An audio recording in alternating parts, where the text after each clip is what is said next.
put the headset on. What? Like you sounded louder. Before I put the headset on, I sounded louder? Well, I mean, you sounded louder than you have in previous videos. Okay, I haven't, like, I had the headset on when you tuned in. Hello, everyone. We're live. I have a headset on today to improve my audio because I have had some feedback that it's too quiet, and I have this thing, so I might as well use it. It is, as you can tell, extremely attractive, and I don't look like a Cyberman at all. You look like an adorable Cyberman. If you look like them, they won't try to upgrade you. That is fair. Well, quick check-in. How are... Abby, that's not safe. I'd rather you did not do that. Get out the Kinects and build some stuff, okay? Other than playing unsafely, and I left my tea upstairs, so I might have to fetch that at some point, but we're a little hurting from that plumbing fiasco yesterday, that they did the $6,000 digging up of the yard and the pipe wasn't broken. What? Just roots had gotten into the cracks. We could have gotten somebody to blast it out with a water pressure or something. So, and now they want to charge us another 10 grand to like line it with fiberglass, and we're like, you have no idea how close you are to just being sued for malpractice or whatever. Yeah, they should definitely, if they told you it was broken and it wasn't, like, they should definitely not still be charging you $6,000. What a bunch of... They used safe words like probably, and it would be a very good idea. And at that point, no one had been allowed to flush a toilet for 12 hours. And in an 8-person household, that begins to feel really crowded. So yeah, we were under duress and cheated. Well, that is ridiculous, and I am not on board with that, and I wish them all gum in their shoes. Gum in their shoes, indeed. But aside from that, we're all good. The social distancing isn't really hitting us hard because everyone I live with is an introvert. Fair. Are the kids with you? But I'm right now, yeah, because it's a weekend. And I'm an extrovert, but I'm surrounded by introverts, so at least I get that constant interaction with people that I need, and all is well. Fair enough. We're chilling. Chilling pretty much.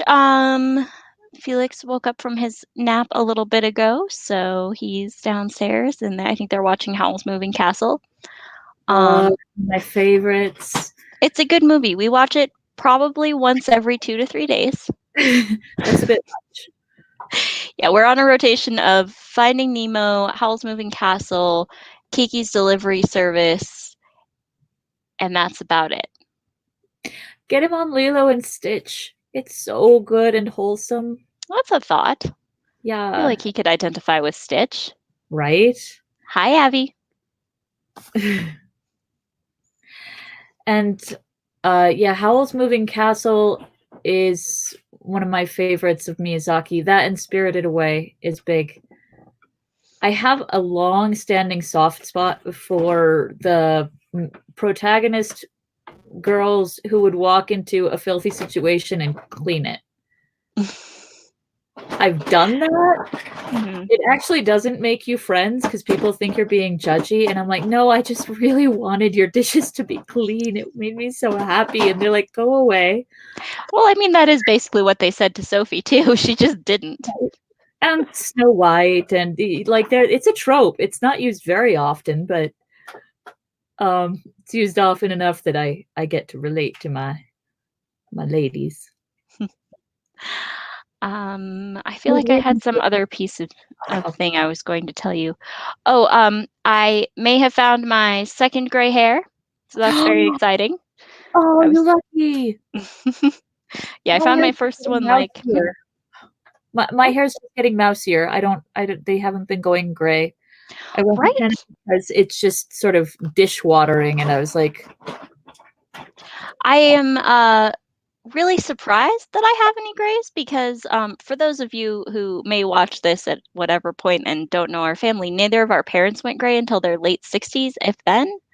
Our grandmother Down died at, here. huh? Mom's got a little tiny streak and she just turned 68. And Grandma Ruth was, how old was she when she passed away? Like 90 something and wasn't fully gray? 97. So I know Susie is getting up there and she's not gray. And like the women in our family, the hair gets like a sort of nondescript color, but it doesn't go silver. But Dad's genes, we don't know much about them. That's true, but he didn't go gray until he was in his 60s. Yeah, all right. Well, I have nothing for you. I don't know when Eileen went gray. I don't know if Eileen went gray. Eileen is my paternal grandmother who I never met, so she could have gotten purple. She told me I wasn't her grandkid, so I could stop calling her grandma now. Yeah, well, that's why I never met her. Because, yeah, anyways, no need to speak ill of the dead. Any hoodle, I'm going to take a sip of water. Which is why you should talk shit about people while they're alive. Oh, I do.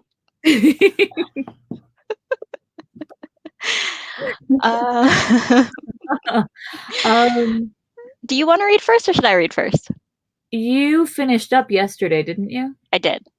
All right, then I'll read first. Cool. I'm going to start on repairing my what's-its. Very good idea. What's-its repair is important. When it's your turn, do you think I should work on the little Sculpey dragon, or do you think I should paint a figurine? Because I found a couple figurines while cleaning up that are just like I bought at the thrift store kind of things. I think that you should listen to your heart. What does your heart say you should do? My heart says I should work on something with a little more immediacy to it. I've got several large projects going, but they're all flat art, and I don't have a camera set up to watch flat art yet. Just as I find the cable to connect the other camera to the laptop, I will be able to display my actual projects. All right. Well, maybe don't listen to your heart then, because your heart's not being very practical.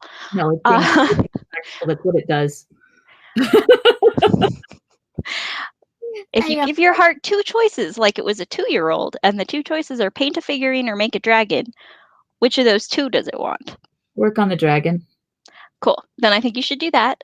I need to go grab my bag because it has my needle in it and it is far away. 1 second. All right. Where were we at? Bilbo had just left. Frodo hadn't come in yet.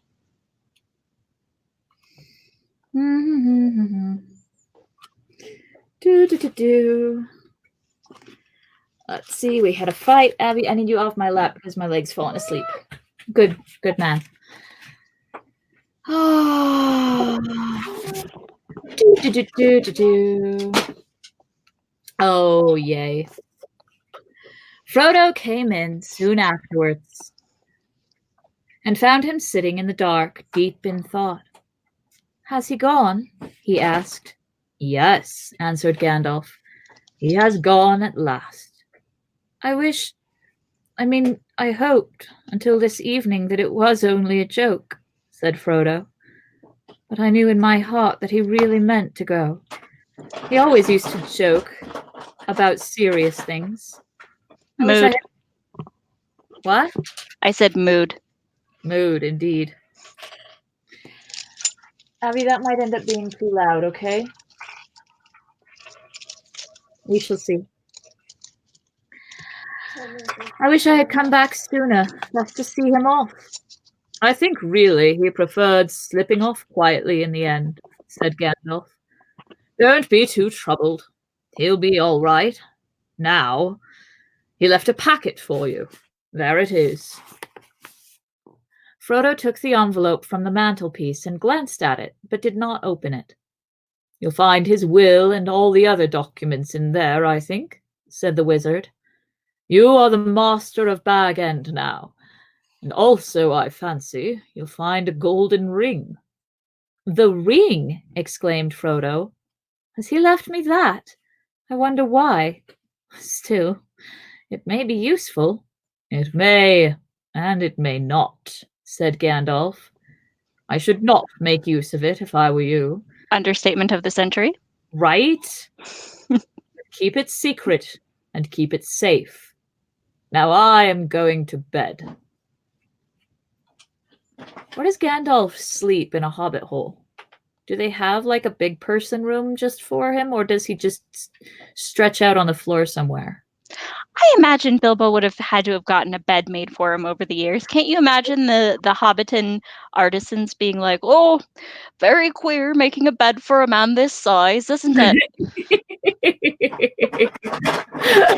I could totally see it.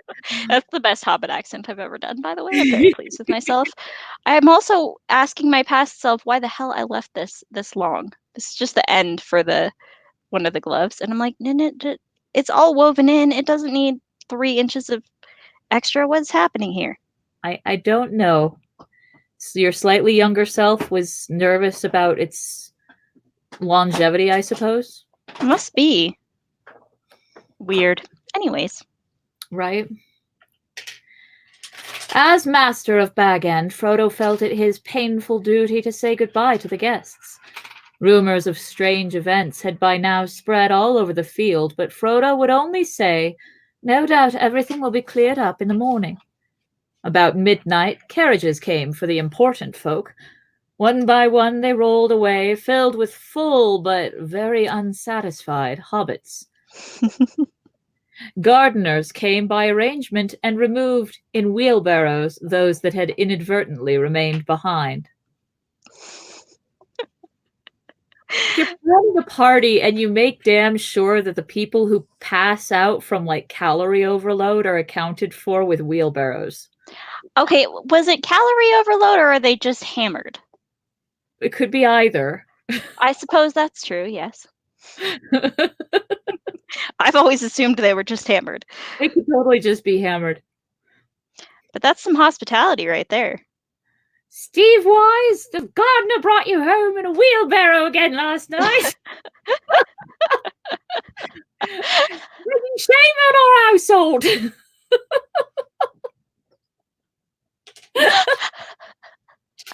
I want a friend named Steve now so I can call him Steve Wise. Wait, I have one. All right, Steve. We're now Hobbited Steve Wise. I might also start calling Captain America Steve Wise in my head. That's perfectly reasonable. Bucky Fast and Steve Wise. Avengers Hobbit AU. Tony Stark is Gandalf. No, he's Frodo. He's the one who sacrifices himself in the end. I don't acknowledge that movie, first of all. And second of all, Tony Stark comes in with fireworks and insists that he be the center of attention and is very cryptic and thinks that he's smarter than everyone else. And never gives anyone a straight answer. Okay, headcanon accepted. I know it's my Avengers headcanons. All right, so who's the Fellowship of the Avengers? Okay, so we've established that Tony's Gandalf, Steve is Frodo, Bucky is Sam. Bucky is Sam. I think that Merry and Pippin are Sam the Falcon and Natasha? No, I feel like Natasha's Legolas though. Well, no, obviously Clint's Legolas. What am I thinking? Yeah, Clint's Legolas. What am I even thinking? Hang Which on a makes second. Natasha Gimli because she's a redhead and yeah, she's a redhead who's good with all the other weapons that aren't elvish and very like diplomatic and good with words, which we haven't gotten that far yet, but that's Gimli in the book. Oh, right? Yeah, Gimli's my favorite character in this book. How far have we gotten? So Merry and Pippin are the Falcon and what? War Machine? Rhodey? Maybe. No, because Merry and Pippin are a lot more important than Rhodey. Hey now, don't be talking bad about Rhodey. I see where you're going here, but he's one of my favorites. He's an underappreciated fave. He absolutely is. He's more of a Glorfindel, is what I'm saying. Yeah, I think he'd make a great Glorfindel. Well, who does shit? The Falcon. Who does he riff with? Who does he? Ant-Man. Okay, I can see that. Who else? Because really, he riffs mostly with Steve. Right, but Steve is such a Frodo. Steve is such a Frodo, and Bucky is such a Sam. Like, we can't not, like, that has to be that. Right. Okay, so so if we already have Gandalf, Frodo, and Sam. If we leave Merry and Pippin aside for a second, we have Legolas and Gimli. So we need Aragorn, Boromir, Merry, and Pippin, and that's it, right? For the Fellowship? Yeah, that's the whole Fellowship. Who is going to be our Aragorn and Boromir? Boromir's entire arc is about wanting to get his own agenda met. Is there anyone in the Avengers who's... Loki? Can Thor and Loki be Aragorn and Boromir?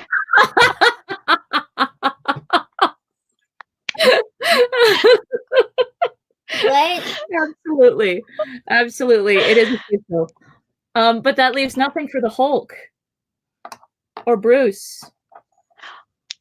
But Bruce and Sam could be Merry and Pippin. Wait, that might not work. Hang on. I need to open my shades because the sun went behind a cloud and it's got very dark in here. Yeah,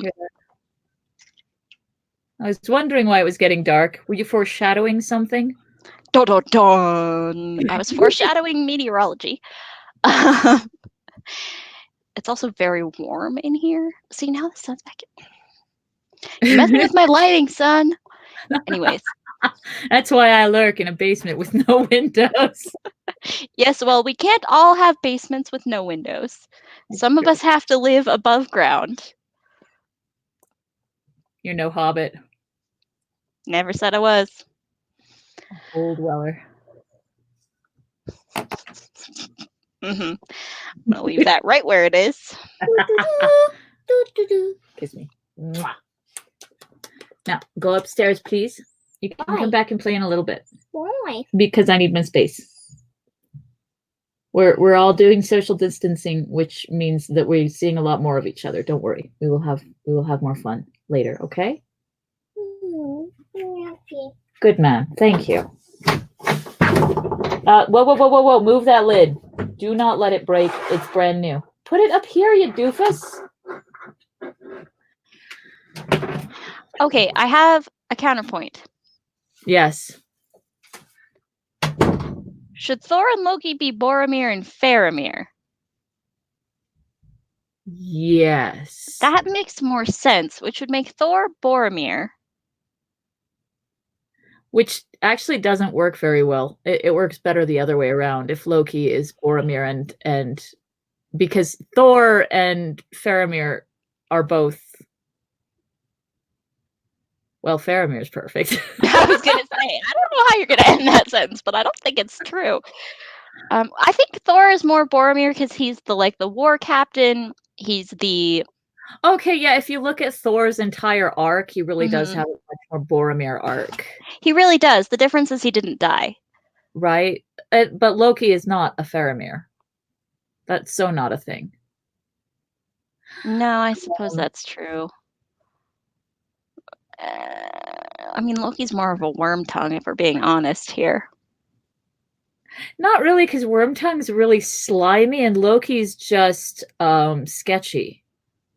He's pretty slimy, though. Like, he has that whole thing in the first Thor movie where he goes and, convinces the Jotuns to attack, knowing that he's going to then kill them. Loki's more of a freaking Gollum Smeagol, because he has those moments where you see him actually human and, Oh, I don't agree with that at all. Picture him in the cell when he's heard that his mother's dead. When he drops the illusion. No, yeah, I get where you're going. I don't really agree because I feel like Gollum is too pathetic of a character. Loki has more arrogance. We can definitely discuss this in a completely different podcast, can't we? I mean, sure. Hey, I got a diagrams. I'm going to. I might have problems with Bucky as Samwise because Bucky sort of falls from grace, and Samwise never does. Well, he literally falls, but I don't think that counts. Sam? No, Bucky. Oh. Literally falls. He doesn't actually make any moral decisions that cause him to fall from grace. He just literally falls off a train. He falls off a train and into a ravine, but he ends up getting utilized by evil people for really evil deeds, which makes him almost Boromir-ish. I was going to say more of a golem. That too. Really, we're not finding as many parallels here as I thought we would. Damn it. Although Hawkeye and Black Widow as Legolas and Gimli works for me really, really well. Oh, for sure. For sure. You could also make an argument for Steve as Aragorn. Yeah, okay. Yeah, where would you put Frodo then? That is a really good question, and I don't know. You could do... Frodo's fall from grace is somewhat Bucky-like. See, if either Steve or Bucky is Frodo, then the other one has to be Sam.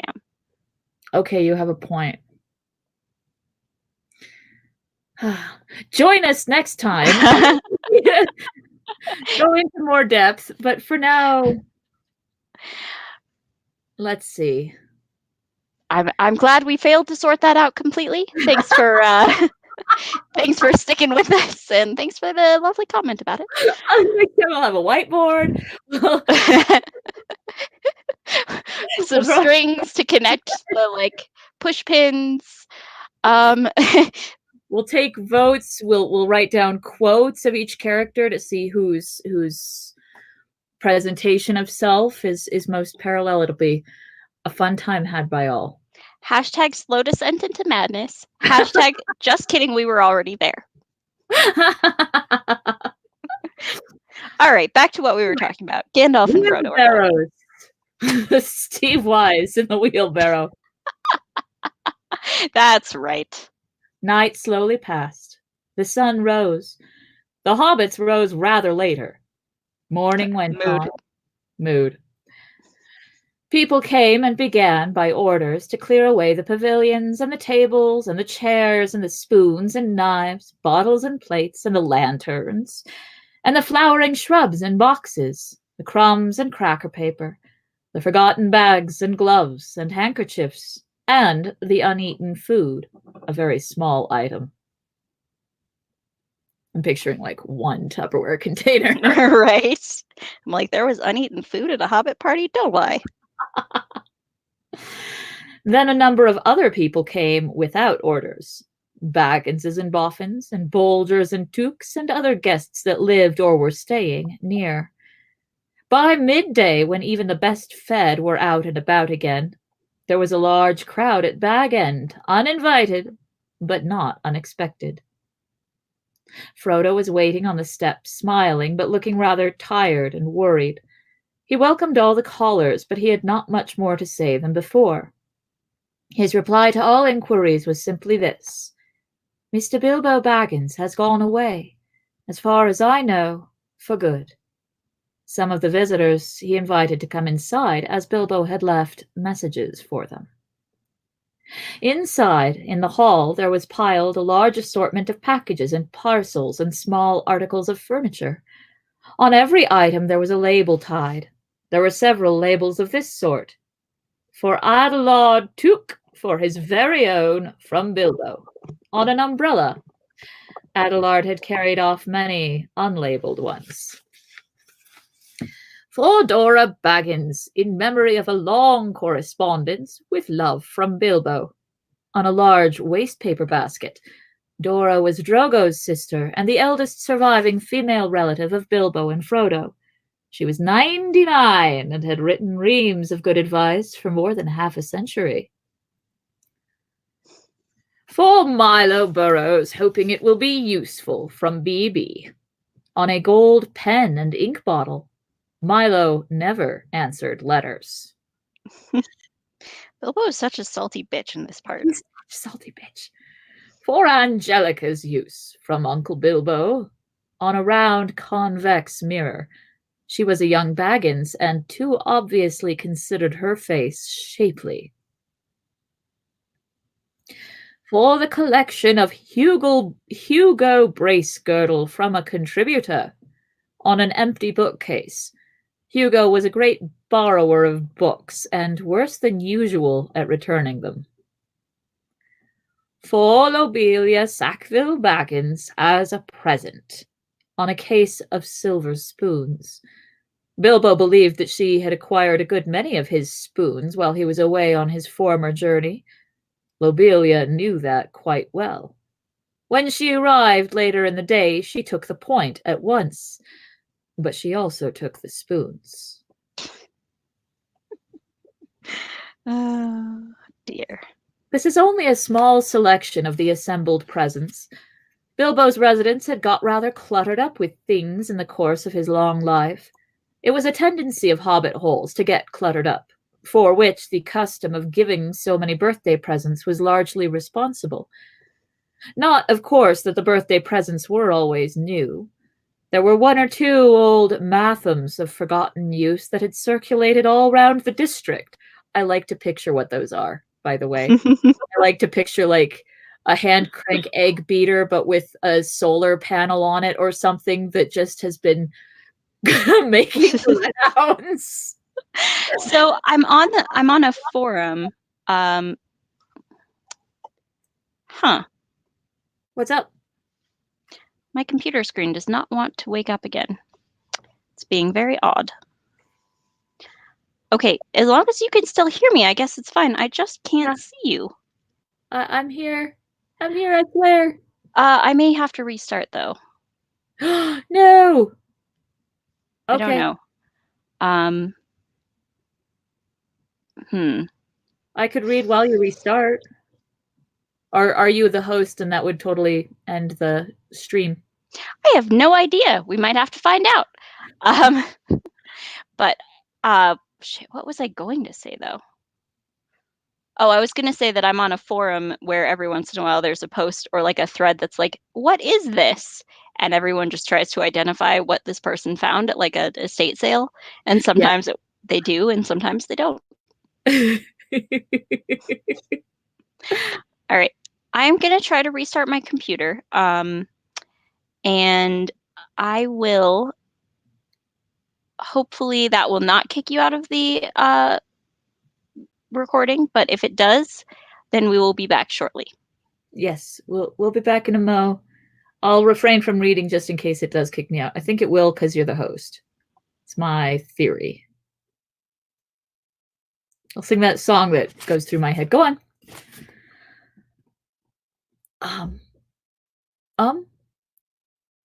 When I was a young man and very well thought of, I couldn't ask God that the ladies denied.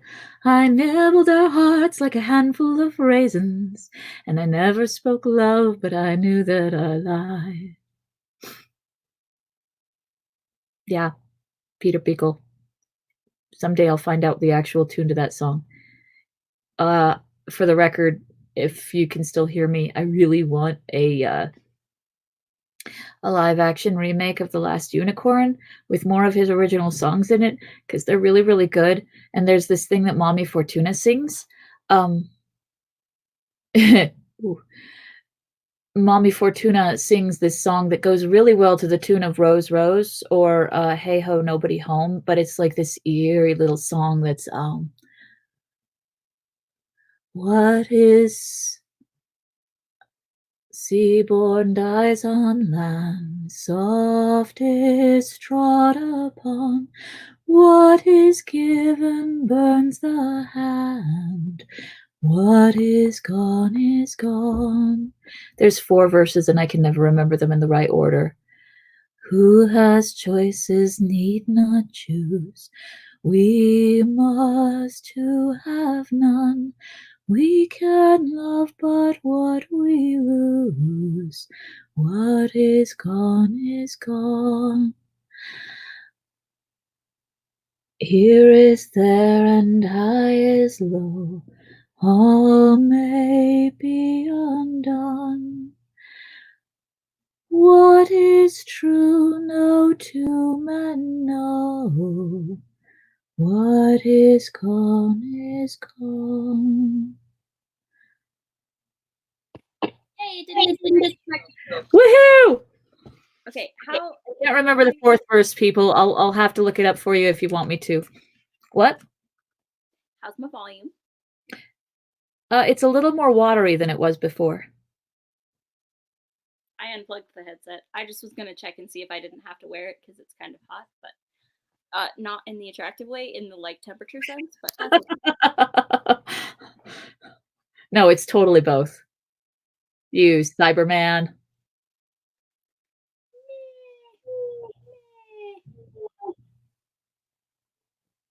Yeah, we need to doctor it up like people do with their, what do you call them? Welding helmets. We cannot do that because it is not mine. It is for my work. You also look very, very like witness protection programmy. Oh, lighting wise. Okay, I was like, what? Yeah. Well, let's see what we can do about that. Okay, you do that while I do this. Where were we? Okay.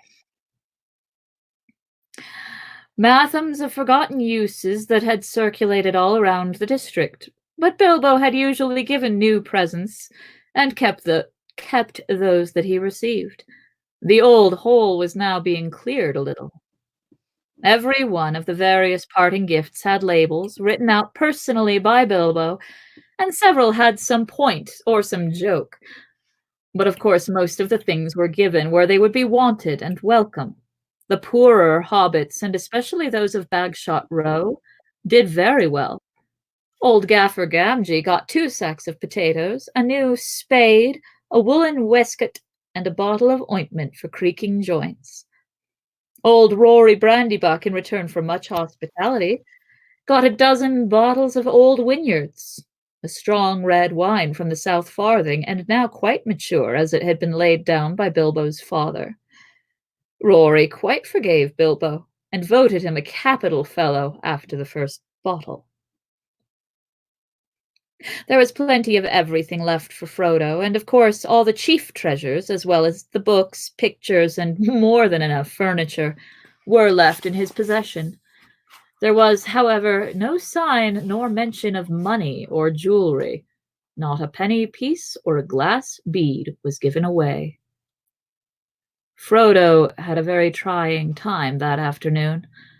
A false rumor that the whole household was being distributed free spread like wildfire, and before long the place was packed with people who had no business there but could not be kept out. Labels got torn off and mixed, and quarrels broke out.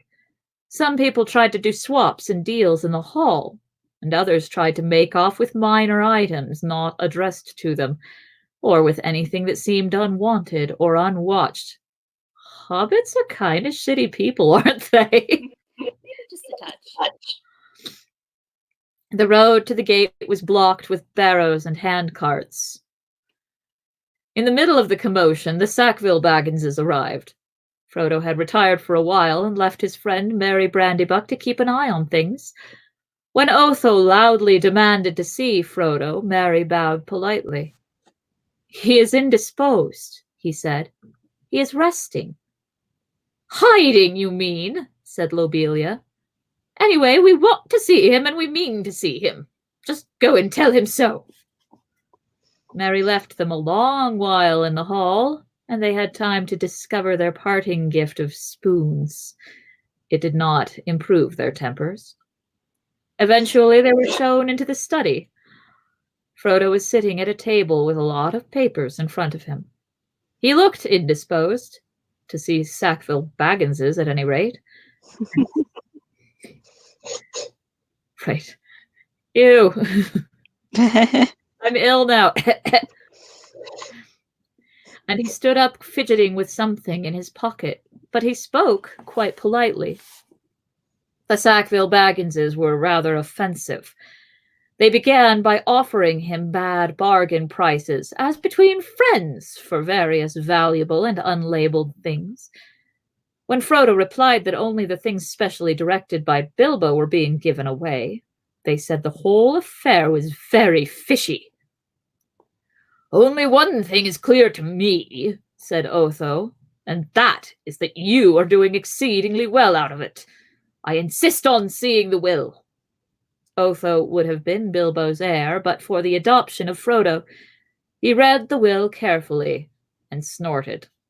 It was, unfortunately, very clear and correct, according to the legal customs of hobbits, which demand, among other things, 7 signatures of witnesses in red ink. Can you imagine? Right? Like, I have to hope that there's notaries just about everywhere. Yeah, right. Every other person you know is like, oh yeah, I'm a registered notary. Because otherwise, hell, you can't buy a stick of gum without a lawyer. I mean, can you buy a stick of gum without a lawyer? I certainly can't. I have a lawyer on retainer just for gum purchases. Well, I think you might be getting cheated. What? No. You a new sewer pipe is my new shorthand for that. Oh dear. Right. "Foiled again," he said to his wife, "and after waiting 60 years. Spoons! Fiddlesticks!" He snapped his fingers under Frodo's nose and stumped off. But Lobelia was not so easily got rid of. A little later, Frodo came out of the study to see how things were going on and found her still about the place, investigating nooks and corners and tapping the floors. He escorted her firmly off the premises after he had relieved her of several small but rather valuable articles that had somehow fallen inside her umbrella. Her face... Terrible people. A little klepto. I wish they'd had that scene in the movie with Frodo, like, taking her umbrella, emptying it out, handing it back to her.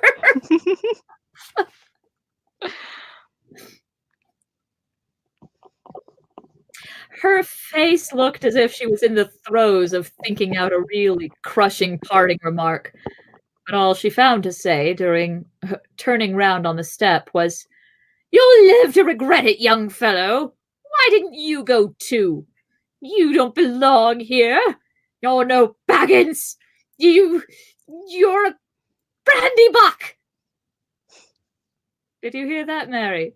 Well, that was an insult, if you like, said Frodo as he shut the door on her. It was a compliment, said Mary Brandybuck. And so, of course, not true. Burn. You Brandybuck! Then they went round the hole and evicted 3 young hobbits, 2 boffins and a bolger, who were knocking holes in the walls of one of the cellars. Frodo also had a tussle with young Sancho Proudfoot, old Odo Proudfoot's grandson, who had begun an excavation in the larger pantry where he thought there was an echo. The legend of how, like, I've rearranged people's furniture and cleaned up their messes for them, but I've never knocked holes in the walls. Well, not yet.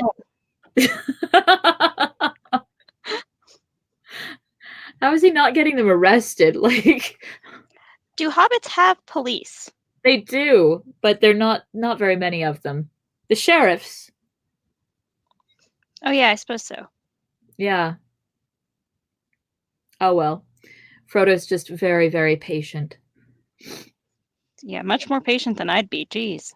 Right? Get out of my house. What's wrong with you people? Yeah, I'll send you a bill for the frickin' masonry, bastard. The legend of Bilbo's gold excited both curiosity and hope. For legendary gold, mysteriously obtained, if not positively ill-gotten, is, as everyone knows, anyone's for the finding, unless the search is interrupted. Seriously, what is wrong with these people? They're, I don't know, rural? The common clay of the New West. The people of the land. No. No. No. What? Hobbits. Honestly. When he had overcome Sancho and pushed him out, Frodo collapsed on a chair in the hall. "It's time to close the shop, Mary," he said. "Lock the door and don't open it to anyone today, not even if they bring a battering ram." Then he went to revive himself with a belated cup of tea. Wish I hadn't left my tea upstairs. He had hardly sat down when there came a soft knock at the front door. Lobelia again, most likely, he thought. She must have thought of something really nasty and have come back again to say it. It can wait. He went on with his tea. The knock was repeated, much louder, but he took no notice. Suddenly the wizard's head appeared at the window. "If you don't let me in, Frodo, I shall blow your door right down your hole and out through the hill." Wow. That's quite a thing to say to someone. "My dear Gandalf, half a minute," cried Frodo, running out of the room to the door. Come in, come in. I thought it was Lobelia." "Then I forgive you. But I saw her some time ago, driving a pony trap towards Bywater with a face that would have curdled new milk. She had already nearly curdled me. Honestly, I nearly tried on Bilbo's ring. I longed to disappear." "Don't do that," said Gandalf, sitting down. "Do be careful of that ring, Frodo. In fact, it is partly about that I have come to say a last word." "Well, what about it?" "What do you know already?" "Only what Bilbo told me. I have heard his story, how he found it and how he used it. On his journey, I mean." "Which story, I wonder?" said Gandalf. "Oh, not what he told the dwarfs and put in his book," said Frodo. "He told me the true story soon after I came to live here. He said you had pestered him till he told you, so I had better know too.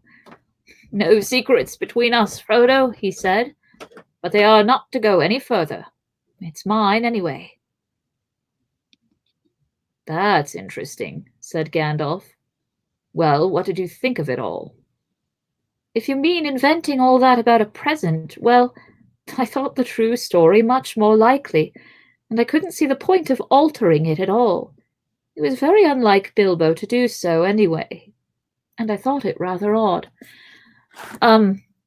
If we have an audience, it's worth mentioning at this point that in 1939, when Tolkien published The Hobbit, the entire Riddles in the Dark chapter ended with Gollum giving Bilbo the magic ring.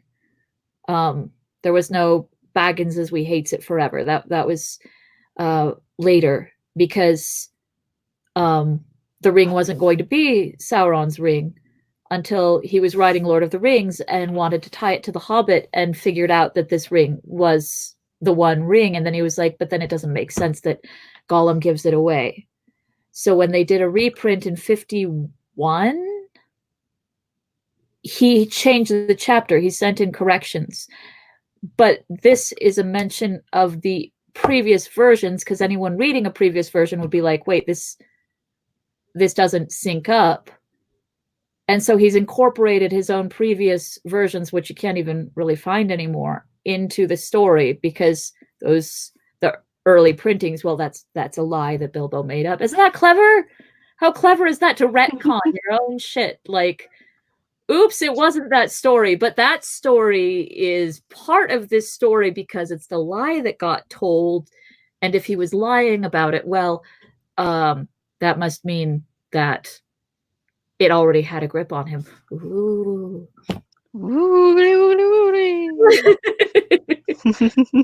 Anyway, there you go. Some Tolkien trivia for today.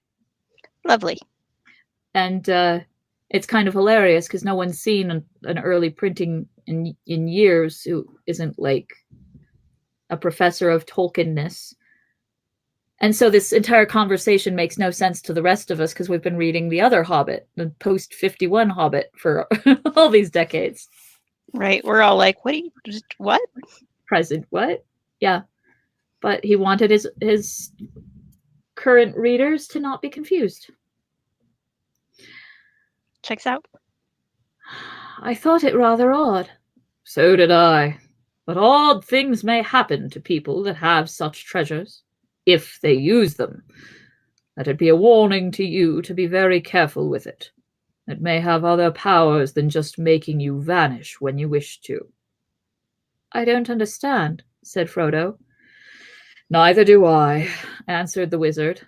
I have merely begun to wonder about the ring, especially since last night. No need to worry, but if you take my advice, you will use it very seldom, or not at all. At least I beg you not to use it in any way that will cause talk or rouse suspicion. I say again, keep it safe and keep it secret. You are very mysterious. Have we met? What are you afraid of? I am not certain, so I will say no more. I may be able to tell you something when I come back. I'm going off at once, so this is goodbye for the present. At once? Cried Frodo. Why, I thought you were staying on for at least a week. I was looking forward to your help. I did mean to, but I have had to change my mind. I may be away for a good while, but I'll come and see you again as soon as I can. Expect me when you see me. I shall slip in quietly. I shan't often be visiting the Shire openly again. I find that I have become rather unpopular. They say I am a nuisance and a disturber of the peace. Some people are actually accusing me of spiriting Bilbo away, or worse. If you want to know, there is supposed to be a plot between you and me to get hold of his wealth. Some people, exclaimed Frodo. You mean Otho and Lobelia? How abominable. I would give them Bag End and everything else if I could get Bilbo back and go off tramping in the country with him. I love the Shire, but I begin to wish, somehow, that I had gone too. I wonder if I shall ever see him again. Yeah, careful what you wish for there, bud. Right? So do I, said Gandalf. And I wonder many other things. Many is Gandalf's word of the day for like ever. I know many things, I see many things, I say not many things. I wonder many things. Goodbye now. Take care of yourself. Look out for me, especially at unlikely times. Goodbye. Frodo saw him to the door. He gave a final wave of his hand and walked off at a surprising pace. But Frodo thought the old wizard looked unusually bent, almost as if he was carrying a great weight. The evening was closing in, and his cloaked figure quickly vanished into the twilight. Frodo did not see him again for a long time. So here is the thing, is my computer screen has blacked out again. Damn! I can't see how far into things we are. I also can't see if I'm anywhere even close to in frame. So sorry about that if not. Well, I can see your nose. There you go. Now I see your hair. We're 48 minutes in. I don't know if you want to stop a little early this time or if we want to discuss Middle-earth Avengers. Let's stop a little early because I'm a little worried about my computer. I think it's maybe overheating. Oh, yeah. So let's pause here and then we will pick up again tomorrow. Perfect. And then tomorrow we can also figure out a plan for Tuesday and onwards because I'll be working, so we'll have to change the time. Right. That is fine. We can do that. Yeah, we just picked the time at random anyway. Yeah, we did. All right. Well, I'm going to go probably shut off my computer again. So you can I think you can close down the stream, but if not, I'll be back in a second to close down the stream. And I can leave the studio, but I can't close the stream. okay, well, I will also leave the studio, and then it might just be a blank screen for a second until I can get back to close it down. Well, thanks for joining us. Much love. See you tomorrow. Love you. Cuidado. Liamas. Bye.